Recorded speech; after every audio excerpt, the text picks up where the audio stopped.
श्री स्वामी समर्थ, श्री गुरुदेव दत्त। 10 जुलैला आहे गुरुपौर्णिमा आणि गुरुपौर्णिमा यावर्षी आलेली आहे गुरुवारी।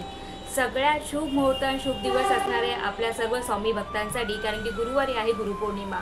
तर या दिवशी तुम्ही स्वामींची सेवा कशा प्रकारे कराल? ही सेवा चमत्कारिक सेवा असली पाहिजे आणि ती पूर्ण मनापासून अंतर्मनातून आली पाहिजे।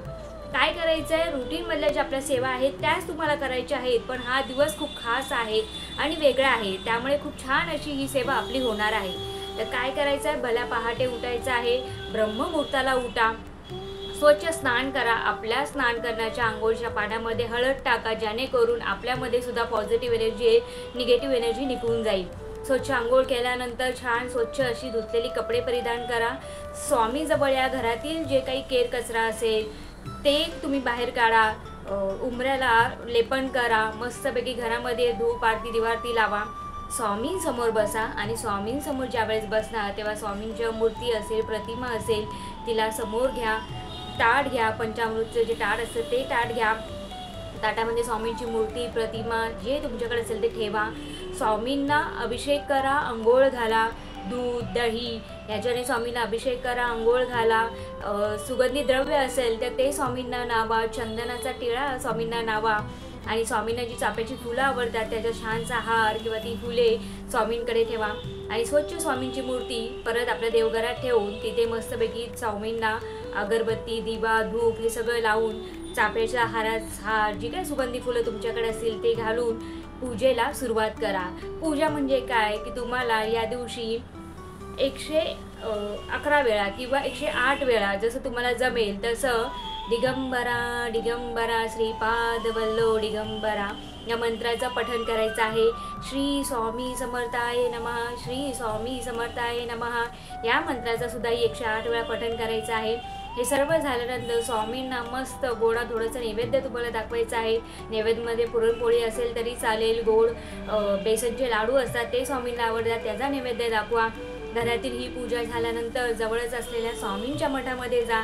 स्वामींच्या मठामध्ये गेल्यानंतर तिथे जो अनुभव आहे, प्रत्येक स्वामी भक्ताला उद्या येणारा अनुभव हा खराच अविश्वसनीय असणार आहे, कारण की उद्याचं सगळं वातावरण हे स्वच्छ आणि निर्मळ असणार आहे। मठात जाताना 3 गोष्टी मात्र घेऊन जा, चाफ्याच्या फुलांचा हार, नारळ आणि स्वामींसाठी नैवेद्य म्हणून चणे किंवा फुटाणे आणि खडी साखर जी असते ती घेऊन जा। स्वामींना ते अर्पण करा। स्वामींसमोर नारळ ठेवताना स्वामींना एक प्रार्थना करा की हे स्वामीराया, माझ्या पाठीमागचं दुःख दारिद्र्य सगळं दूर कर, माझ्या घरामध्ये सुख शांती समृद्धी नांदून दे आणि तुझा आशीर्वाद आजपर्यंत जसा माझ्या डोक्यावर आहे तो सदैव राहून दे। तुझ्या कृपेने माझं घर हे गोकुळवन झालेलं आहे, गोकुळासारखं माझ्या घरामध्ये सगळेजण नांदत आहेत, घरामध्ये सुख शांती समृद्धी आहे आणि हा तुझा जो वरद हस्त आहे तू असाच कायम ठेव। आणि या दिवशी जेव्हा तुम्ही मठातून बाहेर याल किंवा मठात जात असताना दान करायला विसरू नका, कारण की पुण्य कमवण्यासाठी, पुण्य मिळवण्यासाठी उद्याचा दिवस खूपच छान आहे।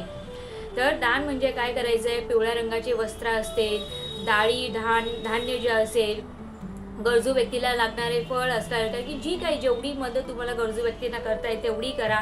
गोमातेला काहीतरी खायला द्या, मुके प्राणी असतील त्यांना मदत करा आणि खरोखर एखाद्या गरीब व्यक्तीला उद्या मात्र नक्की मदत करा।